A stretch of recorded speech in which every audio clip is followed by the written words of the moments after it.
Na mtazamaji wa PMTV Tanzania, uhali gani? Karibu tena katika update za PMTV. Tupo hapa kwa ajili ya mwendelezo wa yale mengi ambayo huwa tunayagusia.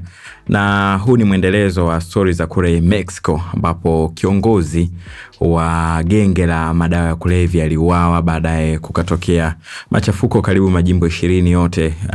Lile genge lake ama vikosi ambavyo walikuwa navyo venye silaha nzito, lakini pia walikuwa wamejiandaa kweli kweli, walianza kupinga mauaji hayo kwa kufanya fujo mbalimbali. Sasa unajua kwamba Mexico ndio waandaaji pia wa mashindano ya kombe la dunia 2026. Kati ya nchi tatu ambazo zinaandaa, Mexico yupo, Canada na USA. Sasa rais wa Mexico ameamua kuibuka na kuzungumzia hilo kwa sababu hofu ni kubwa kwa mashabiki pia ama wadau wa soka ambao wanatarajia kuingia nchini humo kama genge hilo huenda halitasitisha vurugu ambazo zilikuwa zinafanyika kwa sababu ya kifo cha kiongozi wao huyo. Sasa rais wa Mexico Claudia Sheinbaum ametoa hakikisho kuwa hakuna hatari kwa wageni watakaofika nchini humo kwa ajili ya michezo ya kombe la dunia la FIFA 2026, licha ya wimbi la ghasia linalozuka kufuatia kuuawa kwa kiongozi mkuu wa genge la dawa za kulevya la Jalisco New Generation Cartel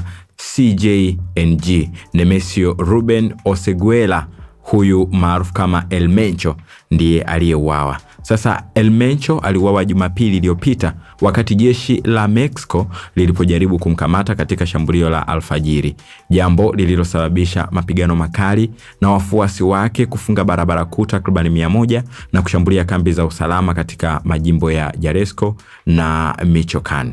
Jiji la Guadalajara ambalo ndio makao makuu ya jimbo la Jalisco ama ngome ya CJNG linatarajiwa kuwa mwenyeji wa mechi 4 za kombe la dunia. Rais Sheinbaum amesisitiza kuwa hali inarejea kuwa ya kawaida na Guadalajara pamoja na mji wa kitalii wa Puerto Vallarta zinafunguliwa upya. Kuna dhamana zote kwa ajili ya kombe la dunia kufanyika Mexico. Kidogo kidogo hali inarejea kuwa ya kawaida, alisema Sheinbaum katika mkutano wake na waandishi wa habari Jumanne Februari 24, 2026. Rais wa FIFA Gianni Infantino ameeleza kufurahishwa na hatua za usalama za Mexico, akisema kila kitu kiko sawa, itakuwa mashindano ya kustaajabisha.